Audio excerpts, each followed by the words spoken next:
Hi ಎಲ್ಲ ವಿದ್ಯಾರ್ಥಿಗಳಿಗೆ educate Karnataka ಚಾನಲ್ಗೆ ಸ್ವಾಗತ. ಕರ್ನಾಟಕ ರಾಜ್ಯದಲ್ಲಿ ನಡೆಯುವಂತಹ KEA ಅವರು ನಡೆಸುವಂತಹ ಈ ಮೆಡಿಕಲ್, ಡೆಂಟಲ್ ಹಾಗೆ ಆಯುಷ್ ಕೌನ್ಸಿಲಿಂಗ್ ಅಲ್ಲಿ ಪಾರ್ಟಿಸಿಪೇಟ್ ಮಾಡುವಂತಹ ವಿದ್ಯಾರ್ಥಿಗಳಿದ್ದಾರೆ. ಅವರಿಗೆ ತುಂಬಾ ಇಂಪಾರ್ಟೆಂಟ್ ಇನ್ಫಾರ್ಮೇಶನ್ ಏನು ಅಂತಂದ್ರೆ, ಈಗ ಕರ್ನಾಟಕ ರಾಜ್ಯದಲ್ಲಿ ನೀಟ್ ಎಕ್ಸಾಮ್ ಅನ್ನ ಬರೆದ ವಿದ್ಯಾರ್ಥಿಗಳು ಏನಿರ್ತಾರೆ ಅಂದ್ರೆ ಕರ್ನಾಟಕ ಸ್ಟೇಟ್ ಅಲ್ಲಿ ಈ ಒಂದು ಮೆಡಿಕಲ್, ಡೆಂಟಲ್, ಆಯುಷ್ ಕೋರ್ಸ್ಗಳಿಗೆ ಸಂಬಂಧ ಕೌನ್ಸಿಲಿಂಗ್ ಅಲ್ಲಿ ಪಾರ್ಟಿಸಿಪೇಟ್ ಮಾಡುವಂತಹ ವಿದ್ಯಾರ್ಥಿಗಳಿರ್ತಾರೆ. ಸೊ ಅವರ ಮೆರಿಟ್ ಲಿಸ್ಟ್ ಅನ್ನ ನಮ್ಮ KEAದವರು ರಿಲೀಸ್ ಮಾಡ್ತೇವೆ ಅಂತ ಹೇಳಿದ್ದಾರೆ. ಸರಿನಾ?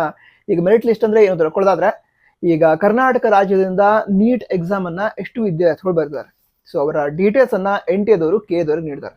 ಅದಂತರ KEAದವರು ಈಗ ಕರ್ನಾಟಕ ರಾಜ್ಯದಿಂದ ಇಂತಿಷ್ಟು ವಿದ್ಯಾರ್ಥಿಗಳು ಎಕ್ಸಾಮ್ ಅನ್ನ ಬರೆದಿದ್ದಾರೆ, ಅವರ ಆಲ್ ಇಂಡಿಯಾ ರ್ಯಾಂಕ್ ಯಾವುದು ಹಾಗೆ ಅವರ ಕ್ಯಾಟಗರಿ ಯಾವುದು, ಈ ಎಲ್ಲಾ ಡೀಟೇಲ್ಸ್ ಅನ್ನ ಮೆನ್ಷನ್ ಮಾಡಿರ್ತಾರೆ. ಸೊ ಈ ರೀತಿ ಈ ಒಂದು ಮೆರಿಟ್ ಲಿಸ್ಟ್ ಅನ್ನ KEAದವರು ರಿಲೀಸ್ ಮಾಡ್ತಾರೆ. ಇದನ್ನ ಸ್ಟೇಟ್ ರ್ಯಾಂಕ್ ಅಂತ ಹೇಳೋದಕ್ ಆಗಲ್ಲ, ಬಟ್ ಒಂದ್ ರೀತಿ ಸ್ಟೇಟ್ ರ್ಯಾಂಕ್ ಆಗಿರತ್ತೆ.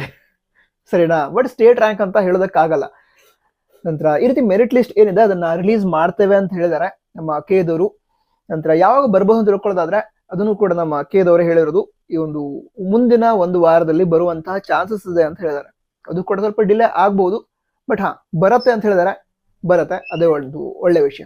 ಯಾಕಂತ ಹೇಳಿದ್ರೆ ವಿದ್ಯಾರ್ಥಿಗಳಿಗೆ ಈಗ ನನ್ನ ಆಲ್ ಇಂಡಿಯಾ ರ್ಯಾಂಕ್ ಯಾವುದು, ಸೊ ಅದರ ಪ್ರಕಾರ ಕರ್ನಾಟಕ ರಾಜ್ಯದಲ್ಲಿ ನಡೆಯುವಂತಹ 85% ಕರ್ನಾಟಕದ ವಿದ್ಯಾರ್ಥಿಗಳಿಗಿರುವಂತಹ ಸೀಟ್ಸ್ ಏನಿದೆ ಅದಕ್ಕೆ ಸಂಬಂಧಿಸಿದಂತೆ ನನಗೀಗ ಸೀಟ್ ಸಿಗಬಹುದಾ ಅಥವಾ ಇಲ್ವಾ ಇದನ್ನ ಗೆಸ್ ಮಾಡೋದಕ್ಕೆ ಹೆಲ್ಪ್ ಆಗುತ್ತೆ.